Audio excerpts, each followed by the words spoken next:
Welcome sa klase ni Sir Roger. Ang klase na para nagkwekwentuhan pero may matututunan. Ang klase na para sa lahat, lalo na sa mga nahirapan. Kaya basta kay Sir Roger, ibang klase. Let's go!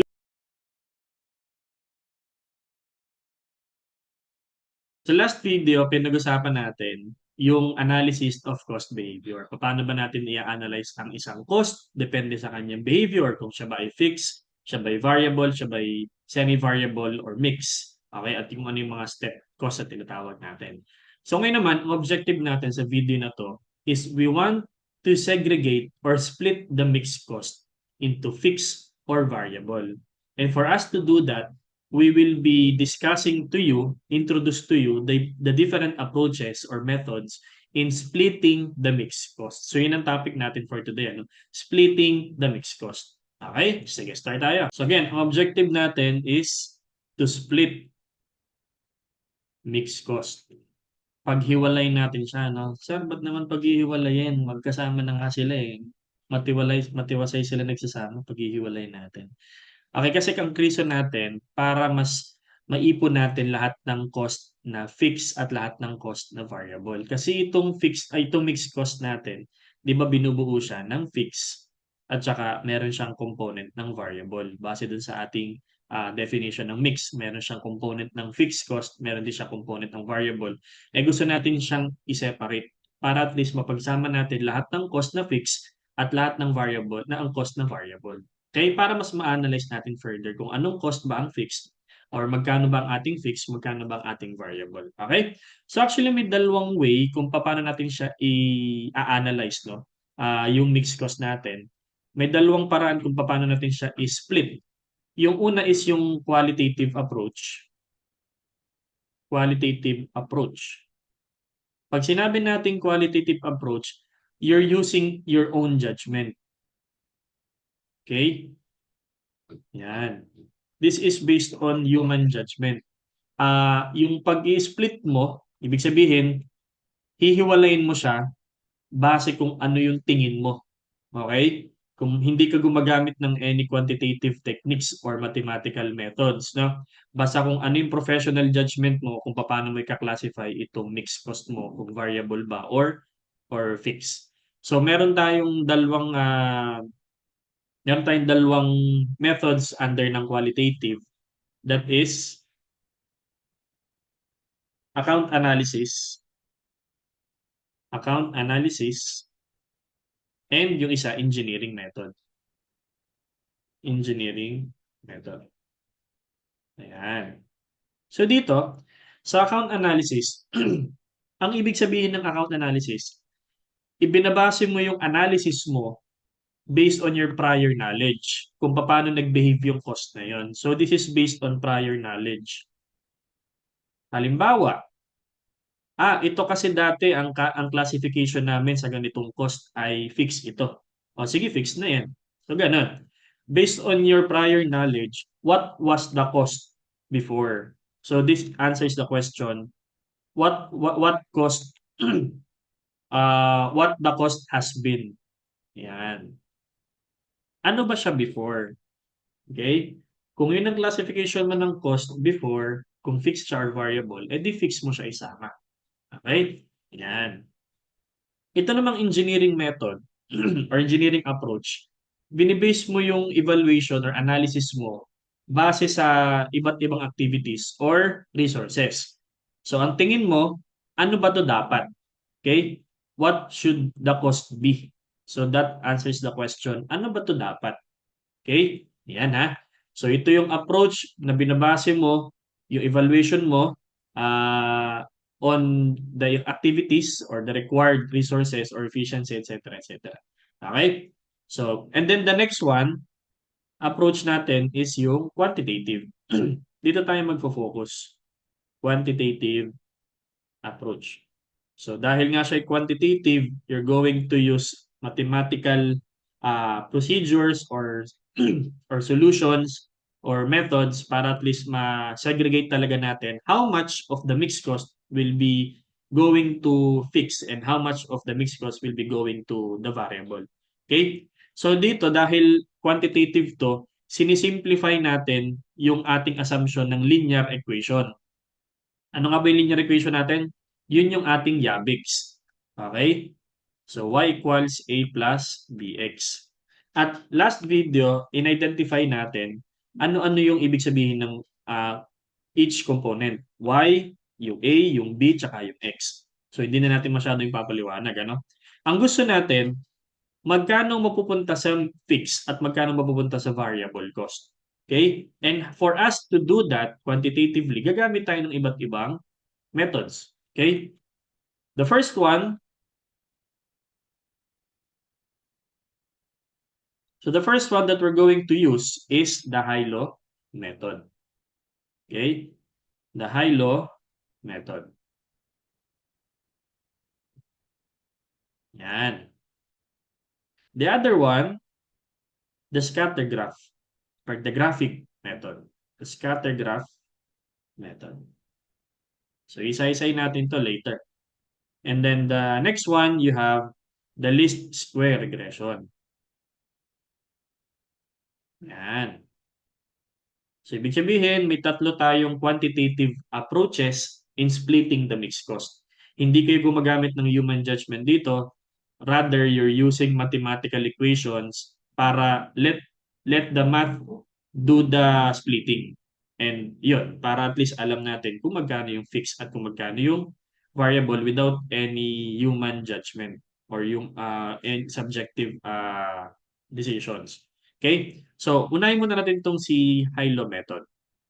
So, dito sa high-low method, um, ang objective natin, kinocompute natin muna yung B.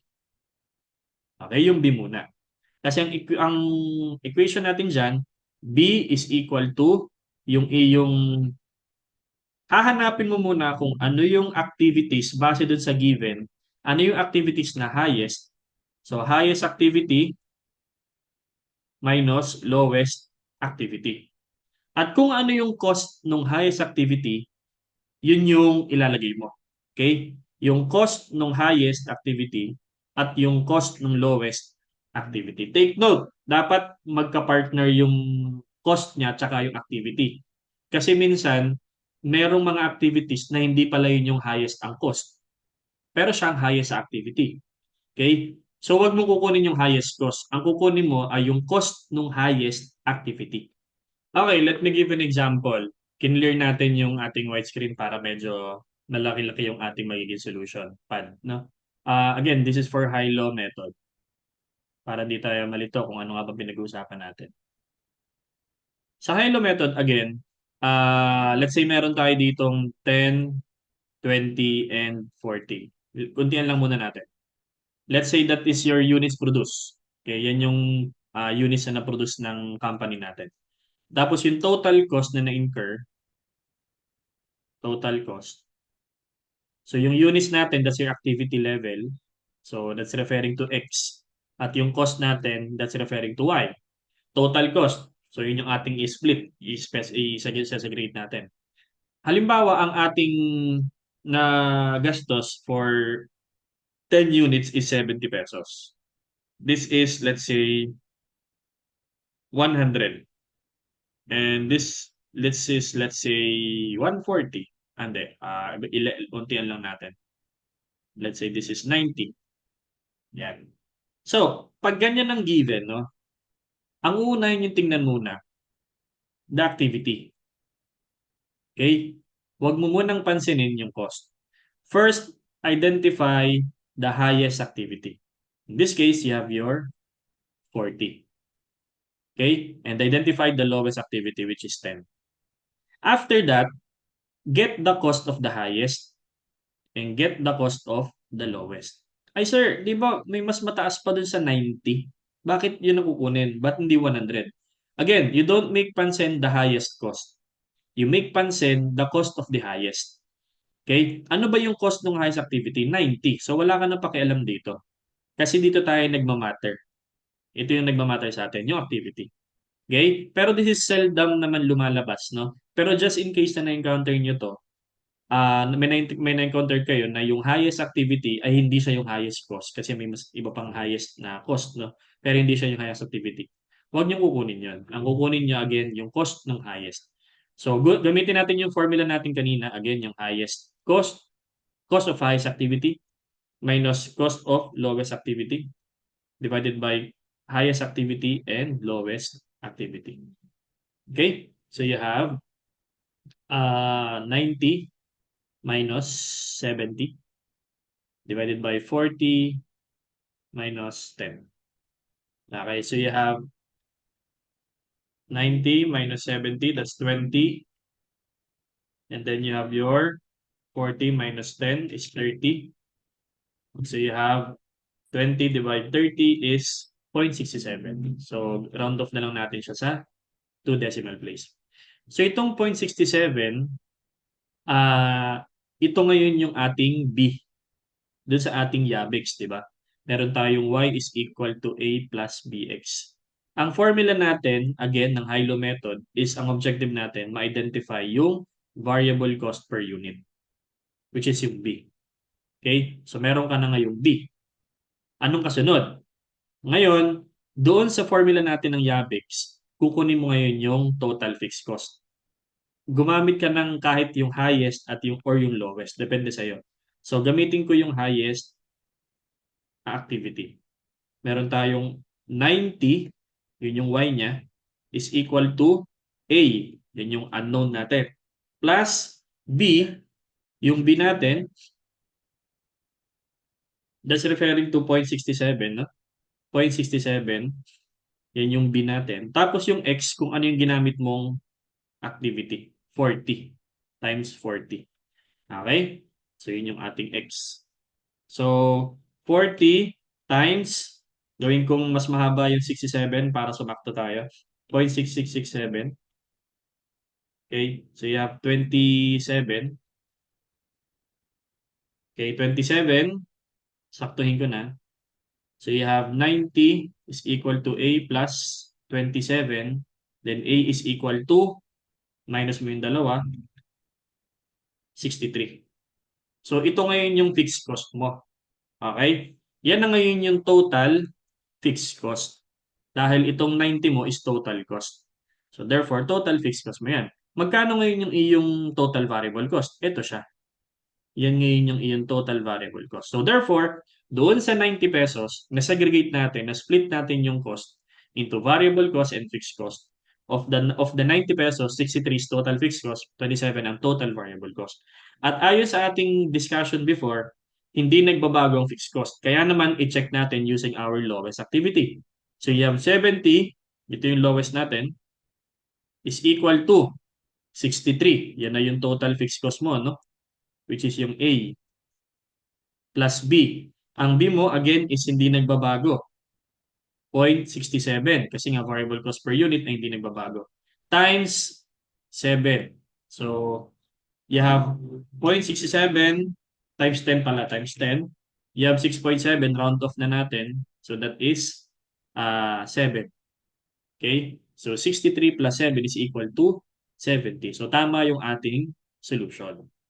Okay? 63 ang ating total fixed cost, variable cost mo is 7 in this case. Okay? Yan. Ang variable cost per unit mo, again, hindi nagbabago yan. Pero yung iyong total variable cost, nagbabago kasi nagbabago yung activity mo. Okay? Kumpara mo naman yung dalawa, 7 ito, 27 to. Kasi nga, 40 ito, 10 ito. Okay? So, yun yung ating high-low method. Ayan. Isa pa, ingatan natin, iwas tayo sa mga outliers. Outliers. So, hindi kasama sa analysis yan, ha? Huwag niyong papansinin yan. Pag sinabing outliers, these are the data or the activities that are outside the relevant range. Kumbaga parang once in a blue moon lang siya nangyari.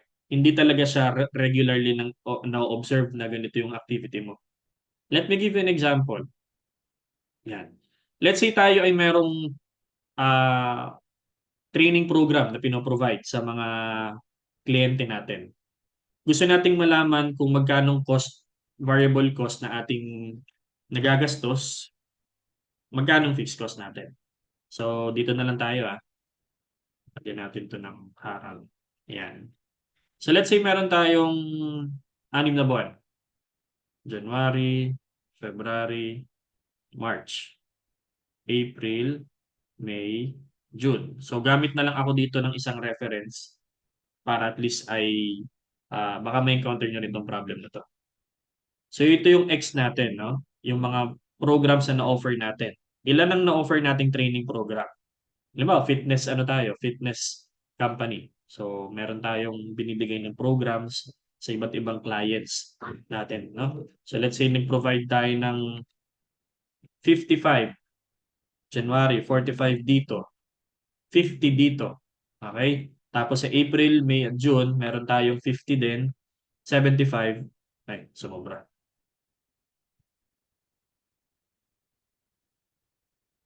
75. Tapos pagdating naman ng ating November, naging 140 to. Ang layo, di ba? So, yung cost mo, magkano nagastos natin doon sa training program sa pinrovide natin? For January, let's say 154. This is 140. This is 147. Okay? This is again 147, same. Okay? You have 190 and this is 375. Sa unang tingin, using high-low method, itong ating iisipin na highest activity.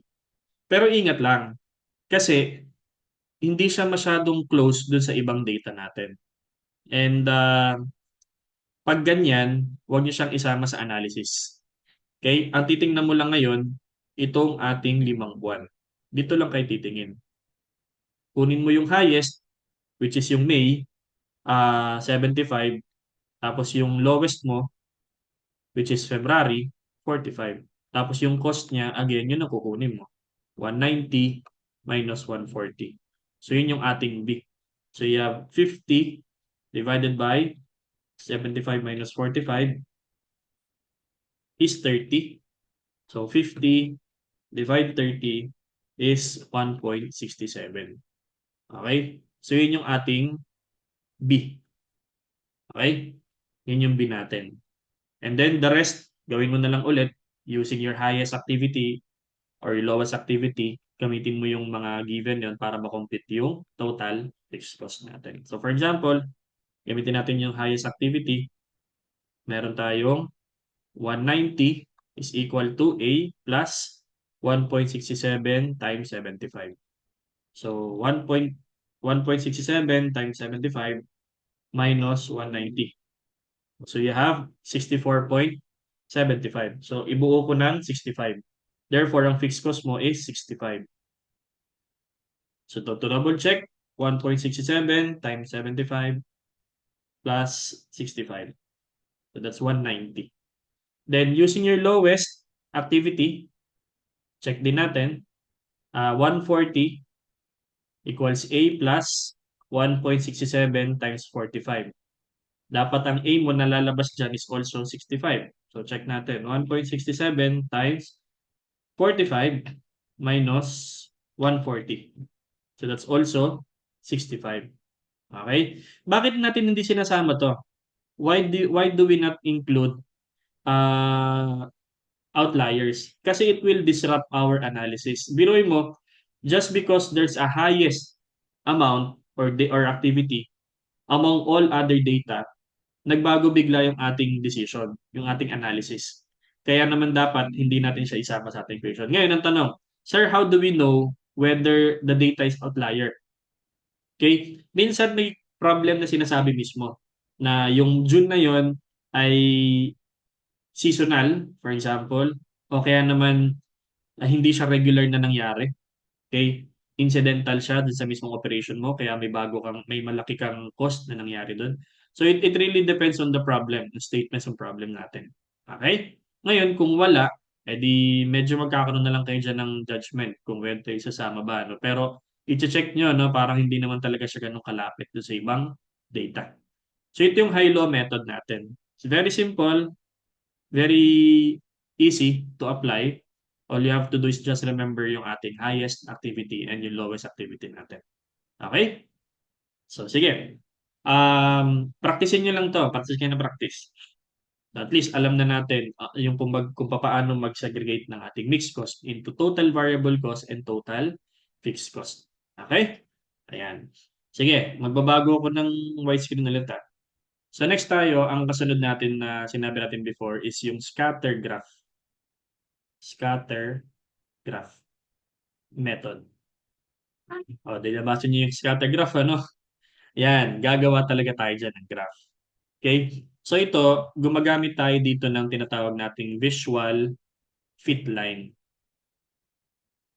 So ipa-plot mo yung mga historical data mo into the graph, tapos pati na rin yung mga activity data. So ito yung halimbawa, this is your graph. This is your activity and this is your this is your cost, no? Cost ano mo, line. And then dun sa data natin, may activity tayo tapos may cost. Ipa-plot mo lang siya. For example, meron kang 10 dito, meron kang 20, meron kang 30. Then you have here 100, 150, 200, and then 250. Ayun, halimbawa, dun sa 10 mo, meron kang 120. Dito sa 20 mo, meron kang 210. Dito sa 300 mo, sa 30 mo, meron kang 270. So, magpa-plot ka lang talaga dyan. Yan. So, yun yung ating ginagawa. In-estimate mo yung fixed and variable cost component by plotting the set of historical cost at saka activity data into the graph. And yun, i-connect mo sila into dun sa line na yun, then para malaman mo kung ano yung mga points above and below the line na significantly different. Okay? Or close dun sa most of the points in the plot. Parang ganito, sobrang dami mong data, ganyan yung lumabas sa iyong scatter graph. Yan. So magkakaroon ka ngayon dyan ng tinatawag na fit line. Then pag nagkaroon ka na ng fit line, alamin mo ngayon dyan, estimate mo kung alin yung mga cost dyan na tumaas at kung alin at na mas mataas na above dun sa ating fit line at alin dyan yung below sa ating fit line. So medyo ano to, medyo mahirap tong gawin especially kung wala naman tayong background sa paggagawa ng scatter graph. Pero statistically ginagamit din 'yan, no, sa pag-a-analyze ng mga data sa research. Okay, so hindi ko na masyadong hahabaan yung discussion natin dito sa scatter graph. Proceed tayo sa last one. Yung last one natin is yung ating linear, yung ating least square regression.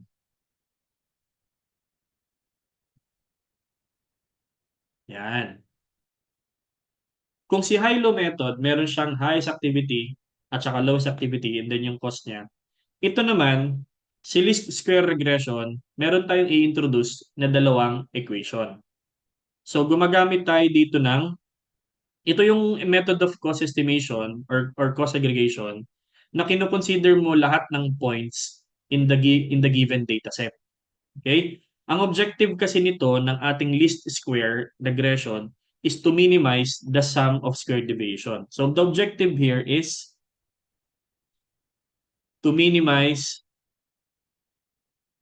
the sum of squared deviations. Okay? Squared deviations. So ngayon, para makapag-arrive tayo ng isang cost function that represents the entire dataset.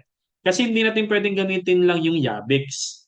Okay? Ngayon, para ma para ma para ma, ma makapag-arrive tayo sa isang cost equation na magre-represent ng buong dataset, yun. Igagawa pa tayo ng isa pang equation out of the Yabix. Okay? Yan. So, di ba meron tayong Yabix, ano? Out of that Yabix, meron tayong tinatawag na A na Bex. Yan. A na Bex.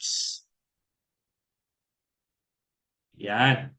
The sum of y is equal to the total number of data multiplied by A plus the variable cost per unit multiplied by the sum of x. Ito yung equation 1 natin. Okay? Ang basa ko dyan ay A na Bex. Summation of y is equal to NA plus B summation of x. A na Bex. Para sa dali ninyong tandaan. And then yung pangalawa, XC, Exa, Bex Bex. O, di ba? Ang cute. Yan. XC, Exa, Bex Bex. Mas madali niyo yung matatandaan. Okay? So the summation of the product of xy, okay, and then equals to the summation of x multiplied by a plus b multiplied by the summation of squared x or x squared. Okay? And then, ang objective natin is to get A, to get B. Pwede rin naman A, depende sa inyo. Tapos ito, kukunin nyo yung difference. Yan. Para ma-cancel natin yung isang variable, either A or B. Ay, yung isang letter, I mean. Ma-cancel yung isang letter. Pwedeng A, pwedeng B. Pag na-cancel mo yung A, pareha sila ng amount, edi yung B ang hahanapin mo. Okay? Sige, magbigay ako ng isang example para at least ay mas maliwanagan tayo sa ating discussion. Okay? Tapos sa separate video na lang tayo mag-discuss ng mga problem solving ha. Dito is more on ano lang, paano mo i-apply yung ating formula ng least square regression. Yung A na Bex, yung XC, X sa Bex, Bex. Okay? I-clear ko muna to guys ha. Mag-water break lang muna kayo dyan. Okay. So ito yung ating least square regression. Sulat ko lang muna dito yung equation 1 natin. You have XC, A na Bex, A na Bex. And then yung ating equation 2, you have XC, Xa, and Bex, Bex. Cute, ano? Maglagay ako dito ng mga example data para at least mas ma-practice natin siya, no? Okay, so for example, meron ako ditong meron ako ditong X and Y. Again, yung X natin ay yung mga activity. Wala siyang peso sign. So you have 200. Okay? Sige, magtingin-tingin na lang ako dito. 500, 300, and 400. Tapos yung corresponding cost niya, meron siyang 900 pesos dito, 1,500, and then you also have 1,100 and 1,300. So, ang objective mo, pag nagsasagot ka ng ganyan, kailangan mong gumawa ng ganito, xy tsaka x squared. So, maglalagay ka dito ng column na xy tsaka x squared. So, ngayon, pag sinabing summation, tinototal mo yan. So, katulad nung x, total natin yan. 200 plus 500 plus 300 plus 400. Meron kayong 1,400. Medyo mahaba to, no? Wala, lalo na kung halimbawa, ang data nyo, 30 or 20. Isa-isa nyo talaga yan. Okay? Pero may mga instances na yung problem, binibigay na yung result ng ating regression. So, siguro sa ibang video natin yan i-discuss.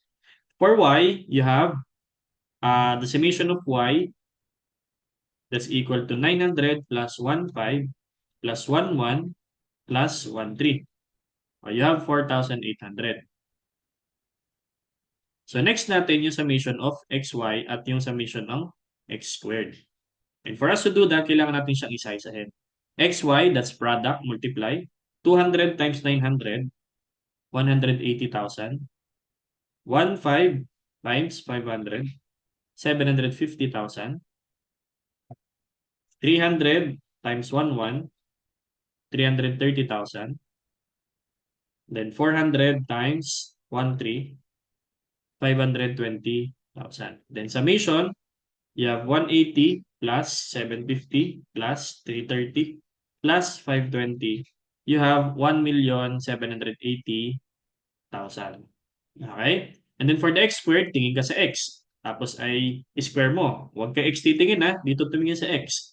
200 times 200, 40,000. 500 times 500, 250. 200 times 200, 40. 500 times 500, talagang 250,000 yan. 250,000. 300 times 300, 90,000. Then 400 times 400, 160,000. So get the total, 40 plus 250 plus 90 plus 160 is 540,000. O di meron ka ng mga data. Yung ating summation of y, the equation 1, summation of y is equal to 4,800. NA, ano yung N? Ang N natin kung ilan yung data. That's 1, 2, 3, 4. Apat. So 4A, hindi natin alam yung A. Tapos yung ating B, unknown yan. Yung summation of X mo is 1,400. So 1,400B. Equation 2, summation of XY, XC, si XC yan, 1,700,000, 80,000. Tapos yung summation of XA, that's 1,400. A, then summation of X squared, 540,000 B. Okay? So, okay na tayo. Meron na tayong dalawang equation. Ang kailangan nating gawin, kailangan nating tanggalin ng isa sa letter na to. Letter A or letter B. Okay?